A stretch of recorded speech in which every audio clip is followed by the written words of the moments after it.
Bienvenidos a más una clase de español y hoy vamos a trabajar con los numerales ordinales. Vamos a ver qué es eso, qué son los numerales ordinales, para qué sirven. El numeral ordinal sirve para expresar el orden de algo o alguien. Quiere decir, generalmente lo vemos en competiciones, ¿sí? Esos tres son los más utilizados porque uno siempre los ve en primer lugar, segundo lugar, tercer lugar, ¿sí? Bueno, veamos cómo se tratan esos números ordinales.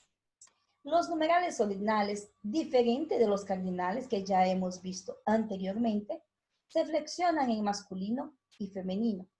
Entonces aquí todos ellos tienen femenino y masculino, según el sustantivo que los acompaña. Entonces veamos. Repitan conmigo.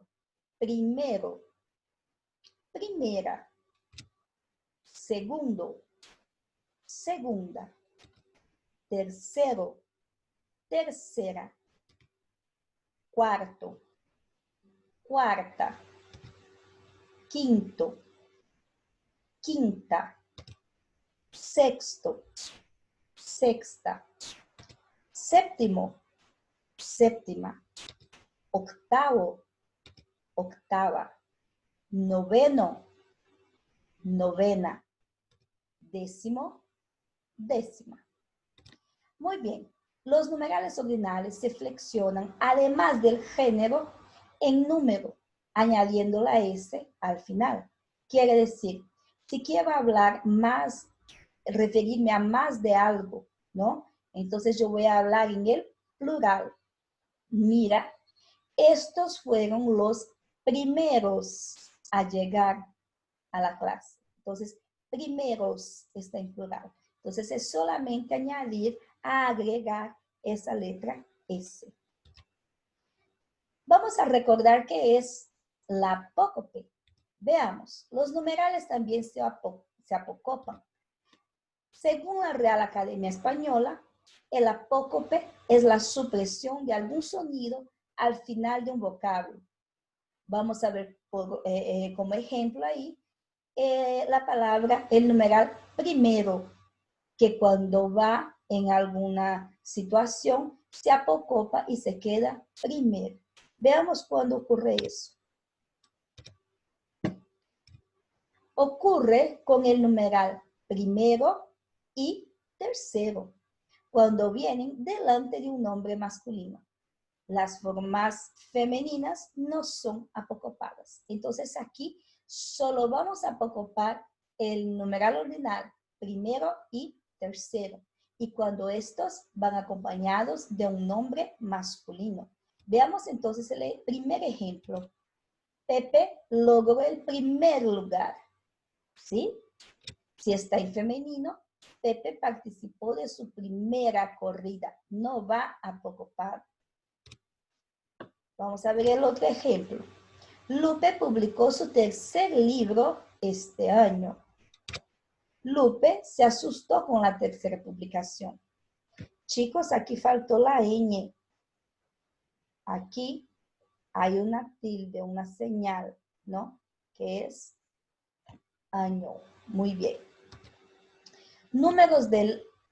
aquí voy a decir 11 a 19 para que ustedes vean conmigo juntos cómo se pronuncia estos números. Veamos entonces. Un décimo o décimo primero. Entonces, aquí ustedes van a ver que tenemos dos maneras de utilizar este numeral. Entonces, el numeral cardinal 11, cuando se pasa para el ordinal, yo puedo tener dos maneras de decir. Puedo decir un décimo o puedo decir décimo primero.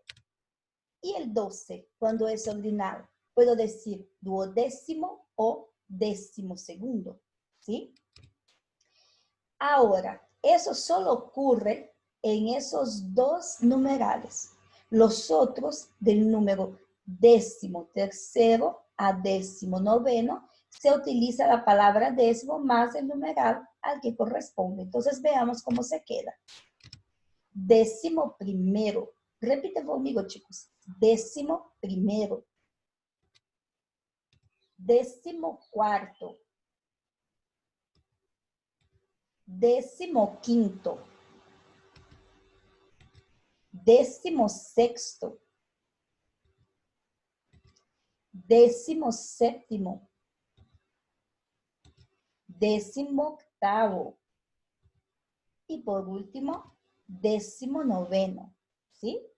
Muy bien, ¿qué pasa aquí? Tenemos que tener una atención especial. Los ordinales después del 10º se usan muy difícilmente en el español coloquial. ¿Qué es el español coloquial? Es aquel en que se habla el español hablado, en que las personas hablan de manera informalmente, ¿sí? Utilizándose con más eventualidad de manera formal. Quiere decir, cuando estamos en un congreso, cuando estamos en un texto escrito, ¿no? Entonces, de una manera más formal. Se pueden escribir separadamente. Entonces, no tenemos solo aquella forma donde escribimos todo junto. Lo podemos escribir también de manera separada. Solo que en ese caso, cada nombre sigue el género, número y acentuación propia. Veamos eso. Yo puedo decir 18º o en femenino 18ª. Yo puedo utilizar de manera separada y ahí yo voy a decir 18º o 18ª. Y puedo también utilizar en el plural 18º o 18ª, ¿cierto? Entonces tenemos ahí varias maneras en que lo podemos utilizar. Bueno, veamos entonces los números a partir del 20º. Entonces, del cardinal 20, ¿cómo se queda en el ordinal? Veamos. A partir del 20º, los números que terminan en 0, quiere decir las docenas, tienen su terminación en gésimo, ¿sí? Veamos entonces cómo se queda. No se olviden, repitan conmigo. 20º. 30º, 40º, 50º, 60º, 70º, 80º y por final 90º, ¿sí? Perfecto. Se pueden escribir junto o separadamente, así como yo ya les dije, así como presentado también anteriormente. Los otros numerales siguen las reglas anteriores. Veamos el ejemplo. Aquí tenemos en cardinal el número 75 y en el ordinal 75º, o entonces de manera separada, 75º. Bueno, chicos, esta fue la clase de hoy. Trabajamos con los ordinales y vamos a practicar un poco con algunas actividades. Hasta la próxima clase.